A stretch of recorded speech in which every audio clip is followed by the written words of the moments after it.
Last na lang direct. So tingin niyo po ano ang future ng My Future You sa Film Fest? Considering na hindi naman talaga ito ginawa intended for MMFF, di po ba? Ang ilang mga kalaban ay talagang pang Film Fest nung ginawa nila yun at alam naman nila yun na para talaga sa MMFF. So tingin niyo ano po ang laban ng pelikula ito? Honestly, medyo mabigat yung labanan. Kasi karamihan ng entries, mga director ko dati. Direk Chito, AD ako ni Direk Chito, Pepe Jokno, AD niya ako, Jun Lana, script ko niya ako dati, si Dal Villegas, AD niya ako dati. I mean, karamihan ng mga... Tapos paano direct pag natalo mo sila? Ayokong isipin yun kasi mga mentors ko sila. Kung ano mo ngayon ay dahil sa kanila. Natutuwa lang ako sa ideyang magkakasama kami sa isang festival to celebrate film. Actually, ang ini-excite ko sa awards night is makita sila. Kasi ang tagal ko na nilang hindi nakikita. Even sila Ate V, sila Juday, mga naging artista ko nung 80 pa ako. Doon ako mas nai-excite more than the competition. I mean, blessing na lang ni Lord kung meron. Pero for me, the awards night is just a celebration ng mga filmmakers na magkakasama that night to celebrate films. Doon ko siya tinitingnan actually. Good luck, direct. Salamat. Thank you. Thank you, Gorgie. Last two questions. Alan Jones this time. Maiksi lang yung question ko. Ayan, pwede kayo mag-holding hands habang sinasagot niyo yung question. Galing sa sagot niyo kanina yung tanong ko. Seth, sabi mo kanina yung parang taong gusto mong maging part ng future mo, parang mukhang malapit na. Sabi mo, di ba? Parang malapit na feeling mo. Diretsuhan na. Si Francine ba yun? Opo.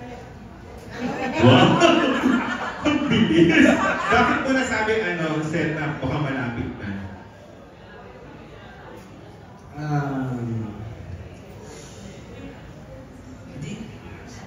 Bakit ko nasabing malapit na? Kasi hindi na ako lalayo eh. Hindi na ako lalayo, pero may isang pangako lang akong dapat kong siguro tuparin. Yung pangako ko sa magulang ni Francine. Alam naman po natin na hindi biro ang samahan namin. Hindi biro na bawiin ang tiwala ng magulang ni Francine. Hindi po biro ang pinagdaanan ko na makaabot ulit dito sa nanahawakan ko yung kamay ni Francine. Hindi po biro. At yun ang goal ko na ayoko kung gusto ko na maramdaman nila tita dito na safe na nila sa akin. Safe si Francine sa akin. Yun ang gusto kong maramdaman. At kaya ko nasabing malapit na yun na lang yung kumbaga, yun na lang yung parang kailangan kong gawin para masabi ko na nandito na siya. So, anong kailangan ko? Lakas ng loob, paninindigan, tapang, and respeto, pagmamahal. At yung mga bagay na yun, hindi mo yun makukuha ng isang araw, isang buwan. Kasi malaking pogi points kapag kakampi kong magulang eh. Malaking pogi points kapag mahal ako ng magulang. So yun yung plano ko talaga. Yun po. Wow! Okay. Reaction mo muna doon, Francine, bago doon sa tanong ko sa'yo. Mag-react ka muna sa sinabi ni Seth. Oh my God.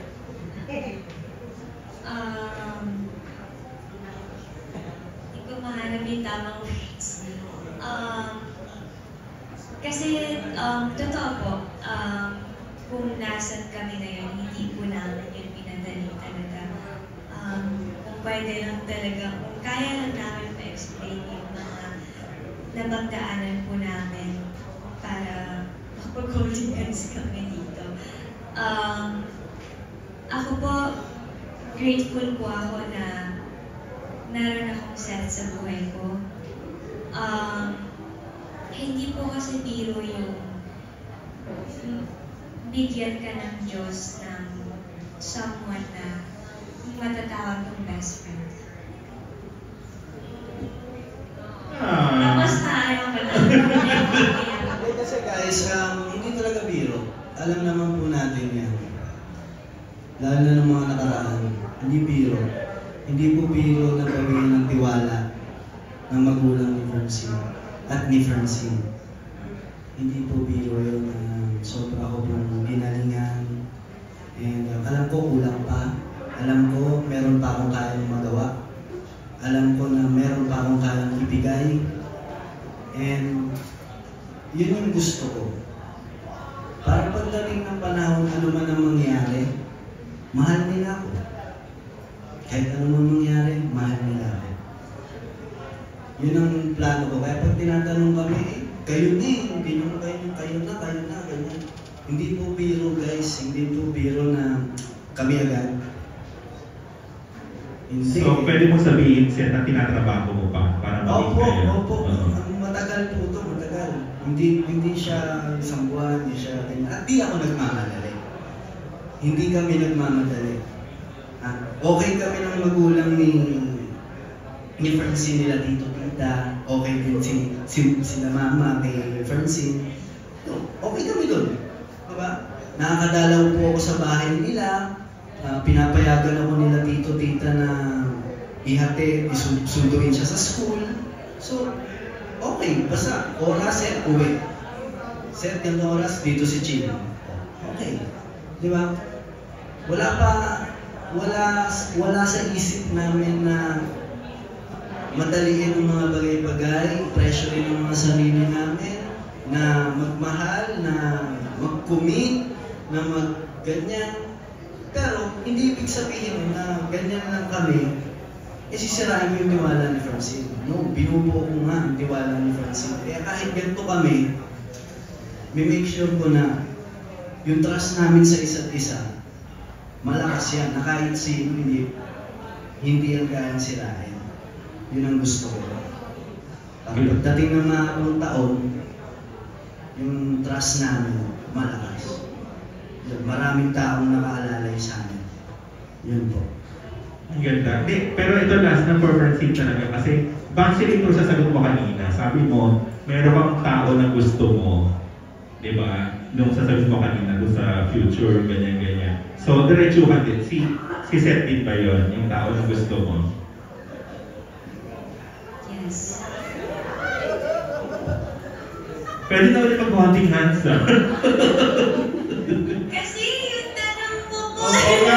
Ginawa ko lang naman yun sa mga sagot niyo ha. In fairness, yung tanong ko. Galing din sa inyo yun. Thank you for the answer. Salamat. Thank you, Alan. Down to our last question, si Vix. Hi, Francine and Seth. Congratulations sa Brown Film. So, ibig sabihin ba, pagkatapos ng Metro Manila Philippines, ready ka na, Seth, na magligaw ka ni Francine? Wala po akong konkreto na maliligaw na ako next year eh.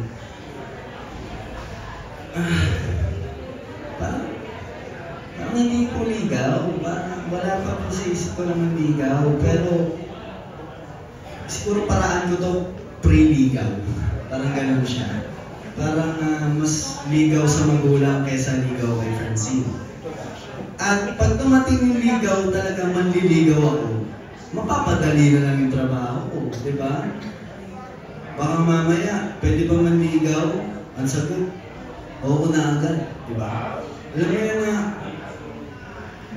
yung nag-i-invest muna ako, kumbaga yung matinding support sa likod ko is yung magulang ni Francine. Di ba? Mismo, masarap kaya sa pakinggan bilang lalaki na ang magulang ng babae, sasabihin na, asan si Seth? Ba't di mo kasama si Seth? Oh, pumunta kayo dito ni Seth, di ba? Na hinahanap yung presensya mo. Napakasarap nun sa pakiramdam bilang isang lalaki na ang magulang ng babae hinahanap yung presensya mo. So kung yung ligaw-ligaw na yun, hindi pa talaga ligaw-ligaw, tapos pagkatas ng ligaw, commitment na. tayo na. Hindi po ganun. Wala pa ako sa ganung estado.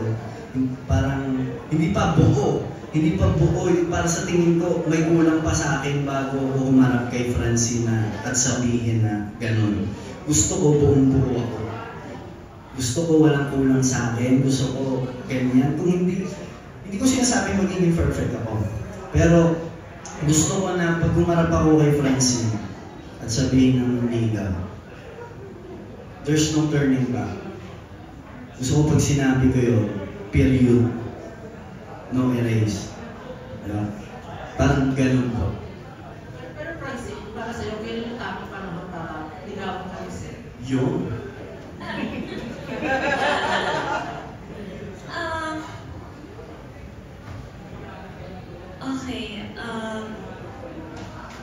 Una sa lahat, bakit nanliligaw? Diba, to win a girl's heart, sabi nga nila. Para sa akin, wala namang timeline yun eh. Gaya ng pag nagkakagusto tayo sa isang tao, diba? Hindi naman natin pinaplano na ay magiging crush ko siya. Hindi naman natin pinaplano sino magiging endgame natin eh. Once na ma-feel mo na I think it's the right time, then go for it. Lalo sa panahon ngayon, ako, naiisip ko na parang ang bilis ng takbo ng oras. Parang kahapon lang nalo kami sa gold pa rin ngayon, nasa media con na kami at sumasagot ng mga tanong po ninyo. Kaya para sa akin, parang sa loob ng kahit na isang minuto lang, ang daming pwedeng mangyari agad. Kaya kung tingin mo na, at kasi pag na-feel mo, ito na yung tamang oras at wala namang masama sa gagawin ko, then why not? Go for it. There's no timeline naman na pagdating sa love eh. Pag naramdaman mo, ayun na yun. And there's no turning back. May pinagtanungan sa akin.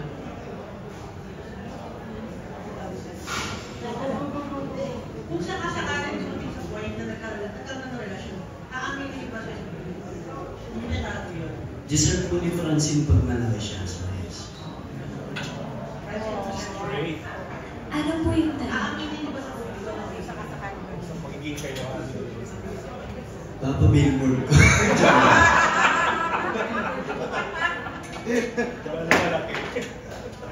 Oo naman po. Kung mangyari man po, oo naman po.